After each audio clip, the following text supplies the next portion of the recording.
వేజండ్లపురములోని శ్రీ విశ్వమాత ఆదిపరాశక్తి పీఠాధీశులు భగవాన్ శ్రీ శ్రీ శ్రీ వెంకట కాళీకృష్ణ గురుమహారాజు గారు లోకరీతిని గూర్చి మహత్తరంగా రచించగా శ్రీ గురు ప్రబోధ పద్యరత్నాకరం గ్రంథంలోని 453 పద్యాలలోని 223 పద్యరత్నాలలోని లోకరీతిని తెలియజేస్తున్న 18వ భాగము 127 నుండి 133 పద్యరత్నాలను కూర్పు చేసి ప్రవచిస్తున్నది భగవాన్ శ్రీ శ్రీ శ్రీ వెంకట కాళీకృష్ణ గురుమహారాజు వారి దాసుడు వ్యాఖ్యాన వాచస్పతి బ్రహ్మశ్రీ ప్రభాకర స్వామి, హైదరాబాద్.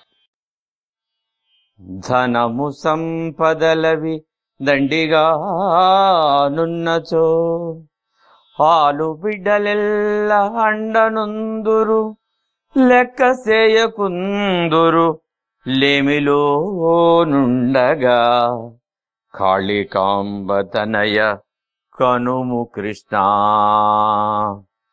ధనము సంపదలవి దండిగా ఉన్నచో ఆలు బిడ్డలెల్లా అండనుందురు లెక్క చేయకుందురు లెమిలో నుండగా కాళికాంబతనయ కనుము కృష్ణ.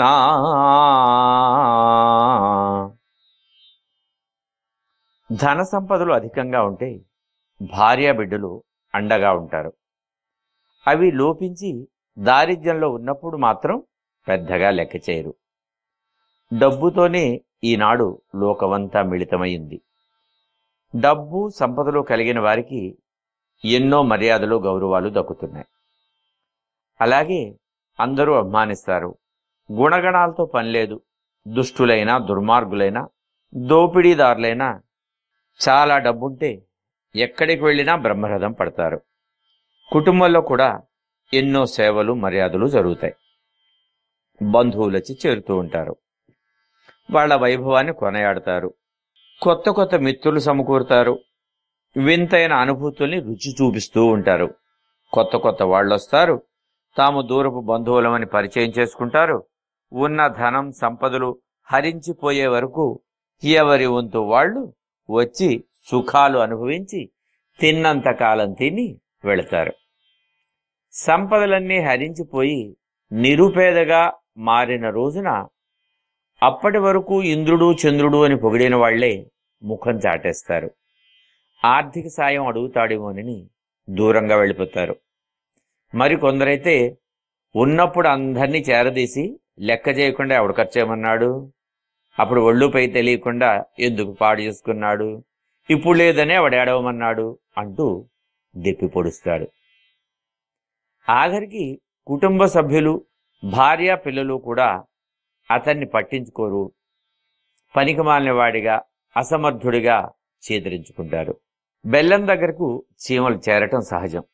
అట్లాగే డబ్బు ఉన్నప్పుడే అందరూ దగ్గరికి చేరతారు. సుఖానికి దుఃఖానికి రెండింటికి కారణమైనది ధనం. ఈ భౌతిక ధనమే లోకంలోని అన్ని అనర్థాలకు మూల కారణమవుతోందని ఈనాడు మనం గ్రహించవచ్చు.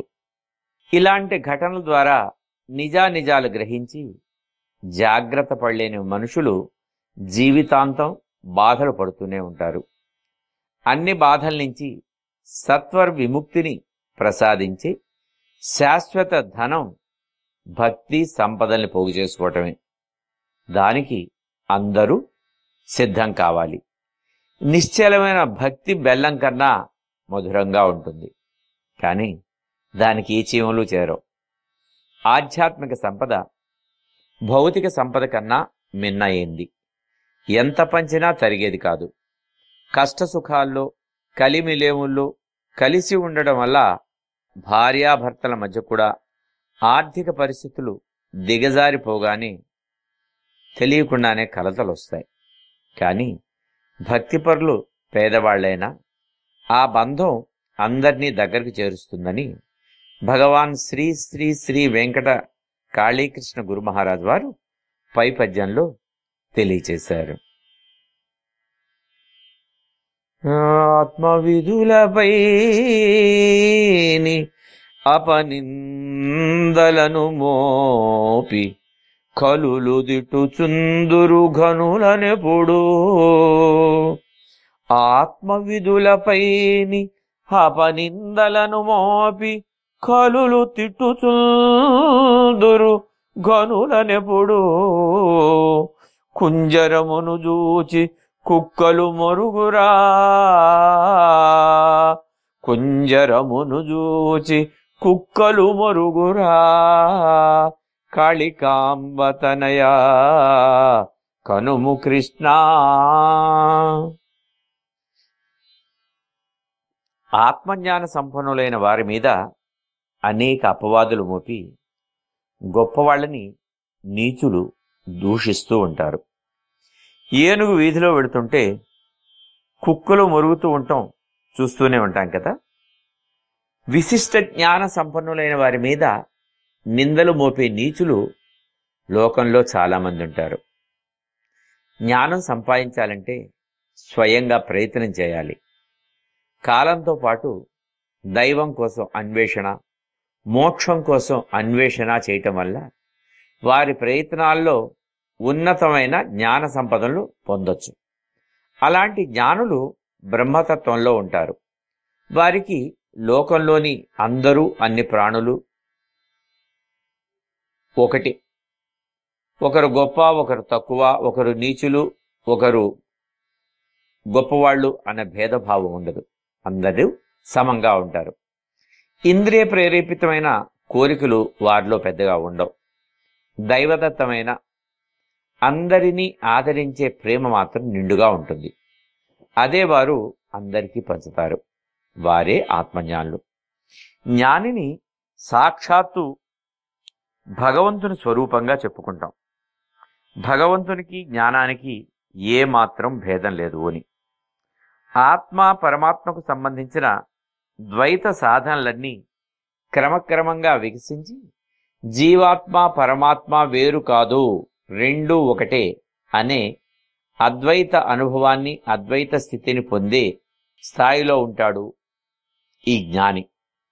అప్పుడు భగవంతుడు భక్తుడు అనే భేదం కూడా ఉండదు. ఇద్దరూ ఒకే సచ్చిదానంద ఘనస్వరూపమై అలరారుతూ ఉంటారు.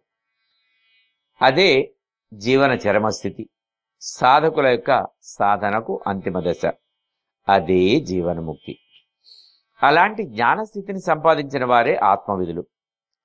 అలాంటి వారి మీద లేనిపోని నిందలు మోపి నీచులు లోకంలో ఏదో పాశవిక ఆనందాన్ని పొందుతూ ఉంటారు. అకారణంగా దుమ్మెత్తిపోయటమే వీరి జీవిత లక్ష్యం. ఇలాంటి ప్రవృత్తి సమాజానికి చేటు కలిగిస్తుంది. దైవదూషణ ఎంత పాపానికి హేతువో ఆత్మవిధులను దూషించడం కూడా అంతే. ఇది లోకంలో ఉన్న సహజ లక్షణంగా భావించబడుతోంది. వీధిలో ఏనుగు ఎంతో రాచఠీవితో వెళుతూ ఉంటుంది. కానీ కుక్కలకి తెలియదు ఏనుగు యొక్క గొప్పతనం. అది ఆకాశం అంత ఎత్తున ఉన్నది, తానేమో భూమికి అతుక్కొని ఉన్నది అనే ఈర్ష్యాభావంతో కావచ్చు ఆ ఏనుగును చూసి మురుగుతూ ఉంటాయి. కుక్కలు మురిగినంత మాత్రాన ఏనుగు ఏమీ భయపడదు కదా.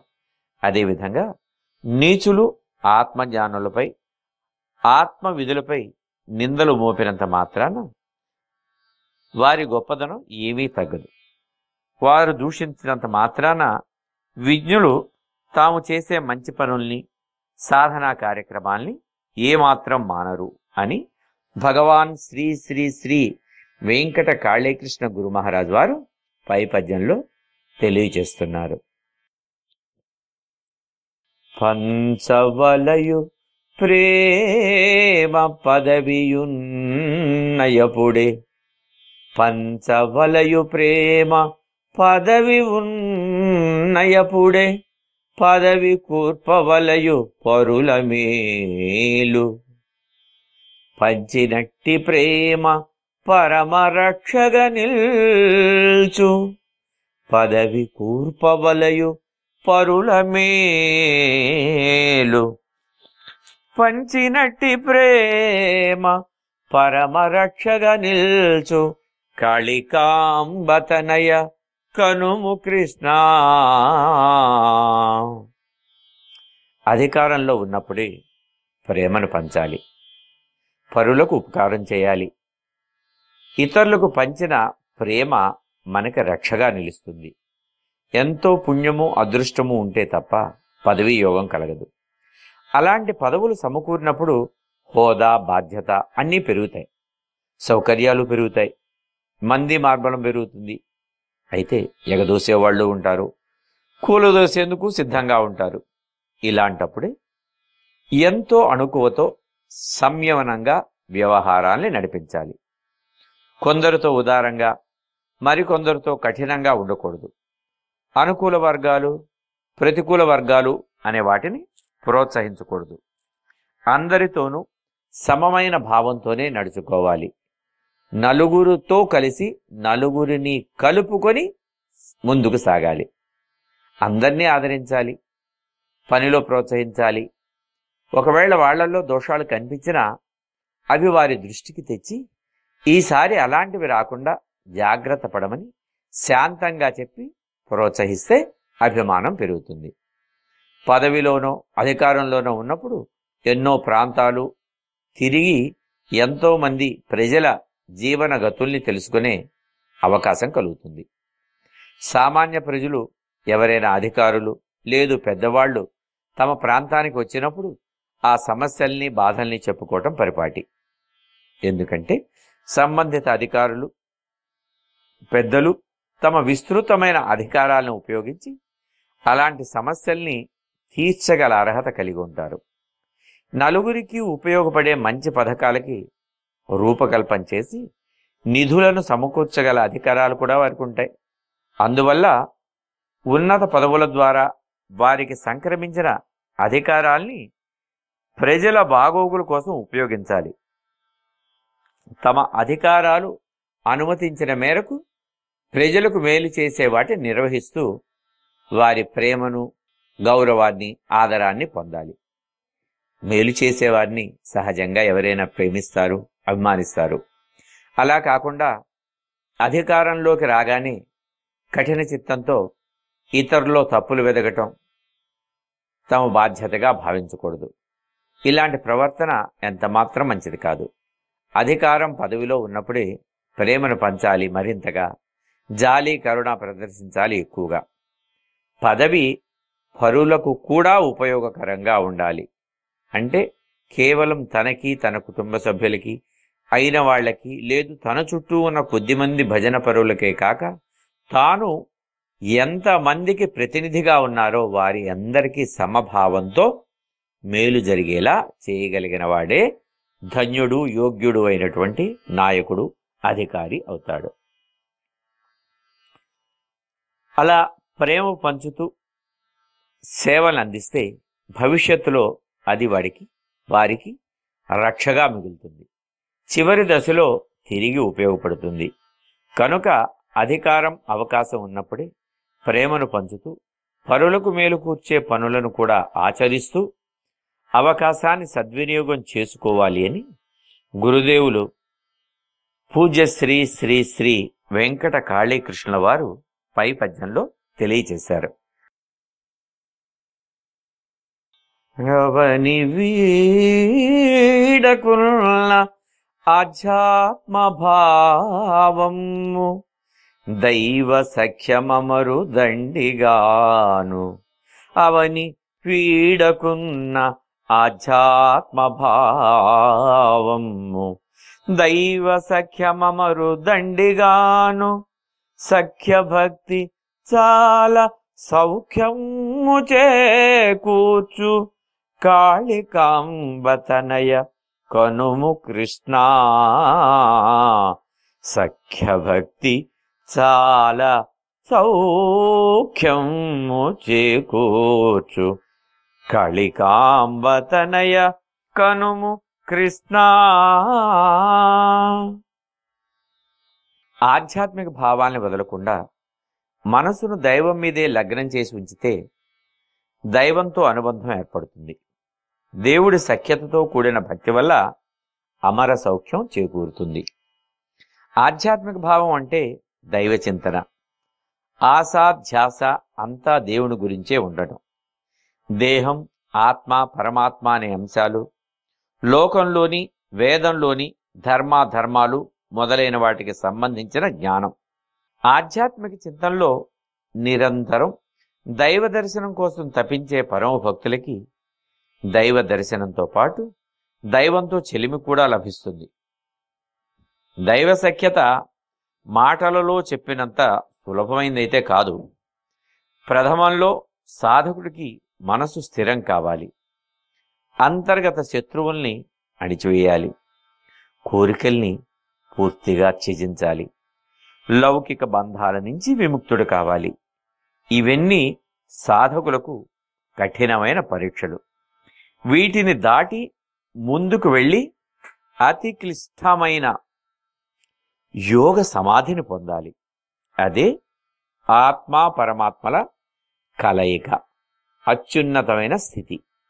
ఇక్కడ సాధకుడు దైవంతో సమానమవుతాడు, దైవంలో భాగమవుతాడు. త్వమేవాహం చెప్పే స్థితి అది.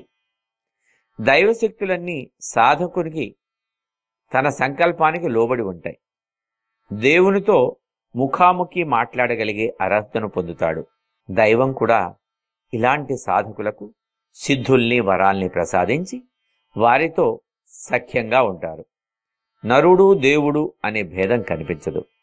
పరమాత్మ తత్వంతోనే వారి మిత్రత్వం నడుస్తుంది.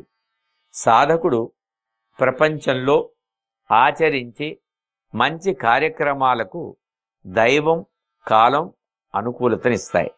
ఇలా దైవంతో సఖ్యతను పొందగలిగిన వారు యుగానికి ఏ కొద్దిమంది మాత్రమే ఉంటారు. అలా ప్రత్యక్షంగా చూడగలిగిన ఒక మహోన్నత అవతార రూపం, యోగ అవతారం వేజండ్ల గ్రామంలో భగవాన్ శ్రీ శ్రీ శ్రీ వెంకట కాళీకృష్ణ గురు మహారాజు గారు. వారు మహాశక్తిమంతుల్లో ఒకరు. వారు అటు అమ్మ శ్రీ వరకాళీమాతతో సఖ్యతను, అమ్మవారి నిజరూపంతో ఎంతసేపైనా మాట్లాడగలగటం, ఇటు మాబోటి అల్పులతో కూడా మిత్రత్వాన్ని, అంటే గురువుగా మిత్రుడుగా శ్రేయోభిలాషగా మిత్రత్వం నెరపటం. కనుక ఈ గురుదేవులతో అనుబంధం ఆనందభరితం అవుతుంది. అలాంటి వారిని దర్శించాలి అన్నా, స్పర్శించాలి అన్నా, సంభాషించాలి అన్నా పూర్వజన్మల సుకృతం ఉంటే తప్ప లభ్యం కాదు. బహూనాం జన్మనామంతి అని చెప్పుకొస్తారు. అంటే అనేక జన్మల పుణ్య సంచయనం ఉంటే తప్ప అలాంటి ఉత్కృష్టుల, సత్పురుషుల, సిద్ధయోగుల దర్శనం కానీ వారి పాద పూజ కానీ దొరకటం కష్టం.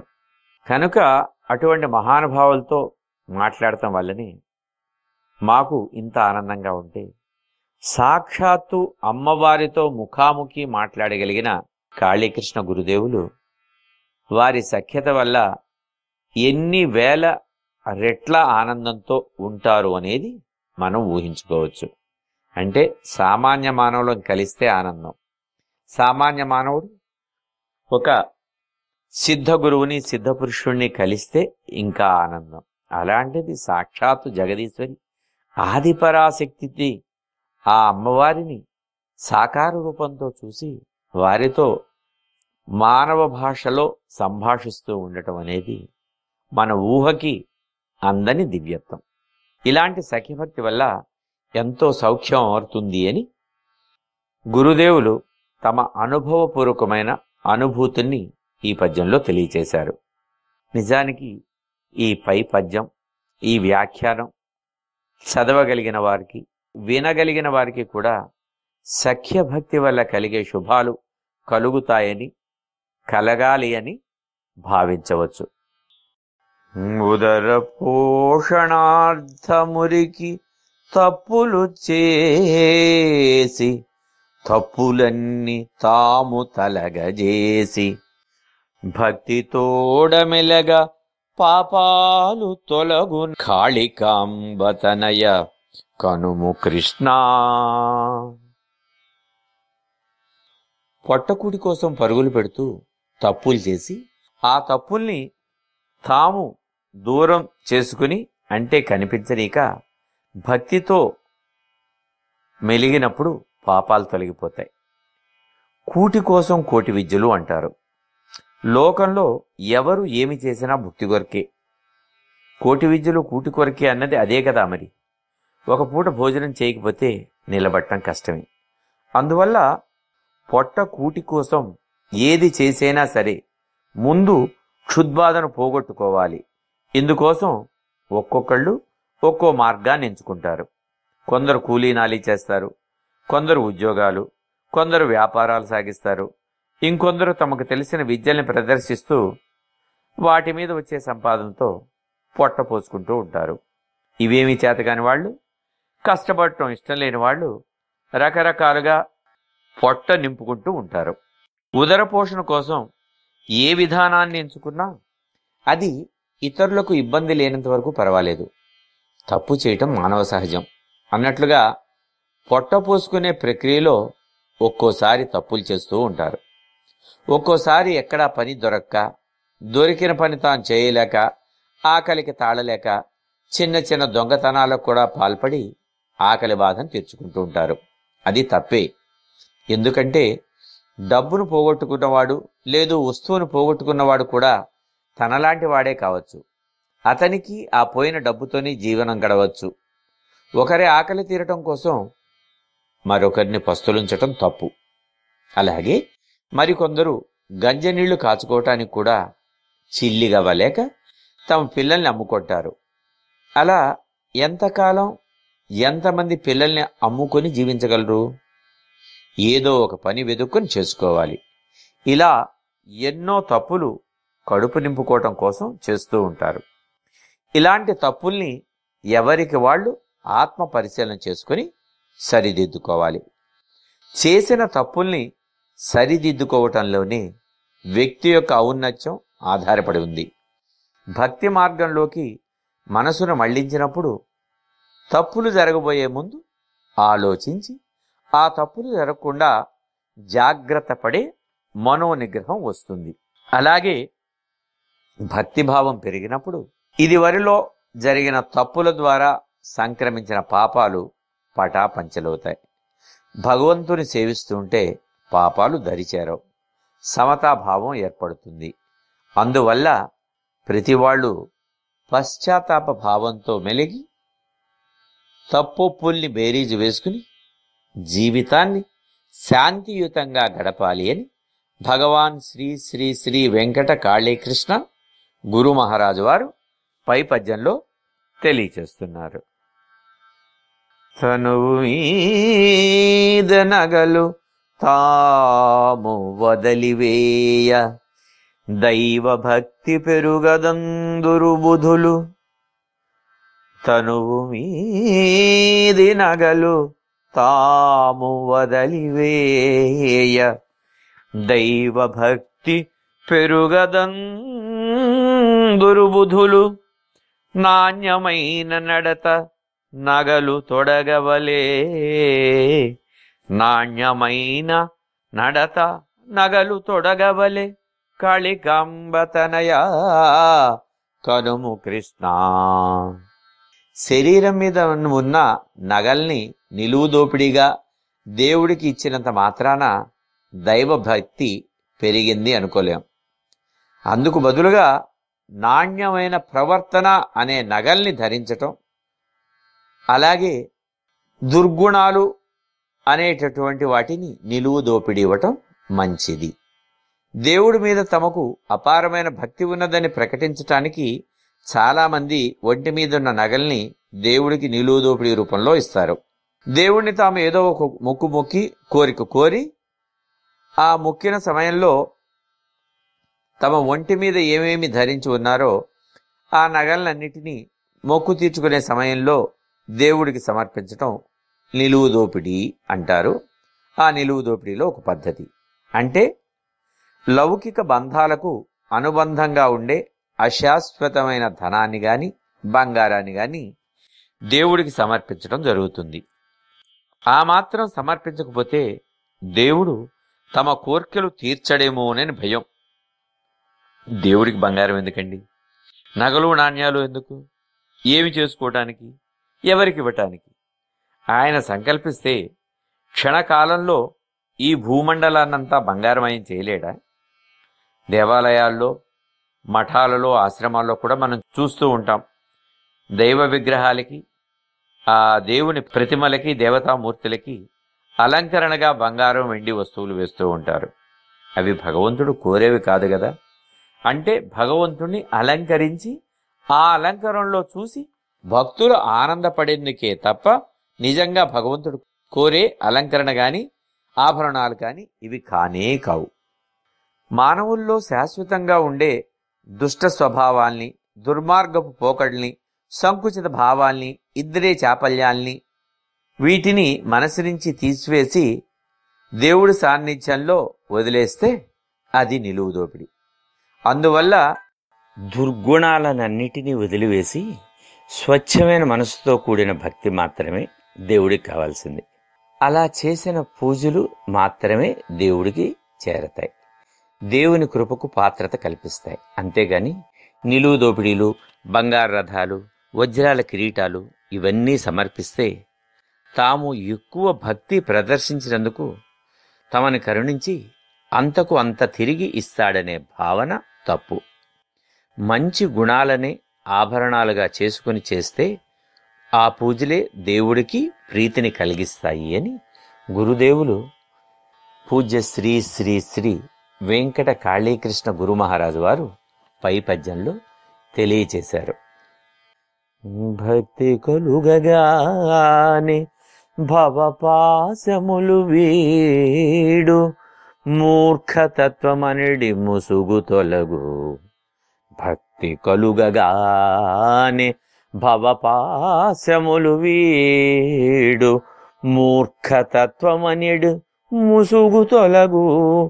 జ్ఞానమనిడి జ్యోతి తానే వెలుగుచుండు, జ్ఞానమనిడి జ్యోతి తానే వెలుగుచుండు. కాళికాంబతనయ కనుము కృష్ణ. భక్తి మనసులో కుదురుకోగానే భవబంధాలు తొలగిపోతాయి. మూర్ఖత్వం అనే ముసుగు తొలగిపోయి జ్ఞానం అనే జ్యోతి వెలుగుతుంది. ప్రతి మనిషికి ఏదో ఒక సమయంలో భక్తి భావం కలుగుతుంది. అంటే మొలకెత్తటానికి వీలుగా ఉన్న గింజ లేదు బీజం భూమిలో పడ్డట్టుగా అవుతుంది. అలా పడిన భక్తి బీజాన్ని పెంచి మొలకగా, మొక్కగా, చెట్టుగా వృద్ధి అయ్యేటట్లు చూడవలసిన బాధ్యత మన మీదే ఉంటుంది. నారు పోసినవాడు నీరు పోస్తాడు అని సామెత అయితే ఉంది, కానీ ఆ భక్తిని కలిగించిన పరమాత్మ అవకాశాన్ని కల్పిస్తే, మనసులో భక్తిభావాన్ని ప్రేరేపిస్తే దానిని సాధన ద్వారా వృద్ధి చేసే బాధ్యత మనకి మీదే ఎక్కువ ఉంటుంది. భూమిలో మొక్క ఏపుగా పెరిగేటప్పుడు మొక్క పెరుగుదలకు ఆటంకం ఏర్పరిచే కలుపు మొక్కల్ని తీసివేస్తాం. అందువల్ల పోషణంతా మొక్కకే వెళుతుంది. అదేవిధంగా భక్తిభావం భగవంతుడి మీద కలగటం వల్ల భక్తుడి మనసులో పలు మార్పులు చోటు చేసుకుంటాయి. భక్తిభావాలు ఏర్పడకముందు ఎంతో శ్రద్ధ, ఆసక్తి చూపి ఆచరించే లౌకిక కార్యక్రమాలపైన కూడా ఆసక్తి తగ్గుతుంది. ఏముందిలే, ఇంకా కొంచెంసేపు పూజ చేసుకుంటా, లేకపోతే జపం చేసుకుంటా అనే ఆలోచన వైపు మనసు పరిగెత్తుతుంది. ఇహలోక బంధాల పట్ల, కోరికల పట్ల, సంపదల పట్ల వాంఛలు నిదానంగా తరిగిపోతాయి, తొలగిపోతాయి. ఇంతకాలం తమలో భక్తిభావం లేక ఏమి కోల్పోయామో గ్రహిస్తారు. అంతవరకు మూర్ఖత్వంతో ఇతరులు చెప్పిన మంచి మాటల్ని కూడా పెడచెవిన పెట్టిన వ్యక్తులు మనసులో భక్తిభావం కుదరటంతో, స్థిరపడటంతో ఇతరుల మాటల్ని మన్నించే గుణాన్ని అలవర్చుకుంటారు. అంటే తమ కళ్ళకి కప్పి ఉన్న మూర్ఖపు పొరల్ని తొలగించుకుంటారు. గుప్పెట్లో దాగి ఉన్న వెలుగు గుప్పెడు తెరవగానే ఆ ప్రాంతమంతా ఆవరించినట్లు మూర్ఖత్వం తొలగిపోవటం వల్ల జ్ఞానం అనే వెలుగు మనసున నిండిపోతుంది. ఎవరికైనా జీవిత పరమార్థం భక్తి మార్గమే. మనిషి మంచి మార్గంలో పయనించాలి అంటే ఆ వెలుగుని ఆశ్రయించాలి అని గురుదేవులు పూజ్య శ్రీ శ్రీ శ్రీ వెంకట కాళీకృష్ణులు పై పద్యంలో తెలియచేశారు.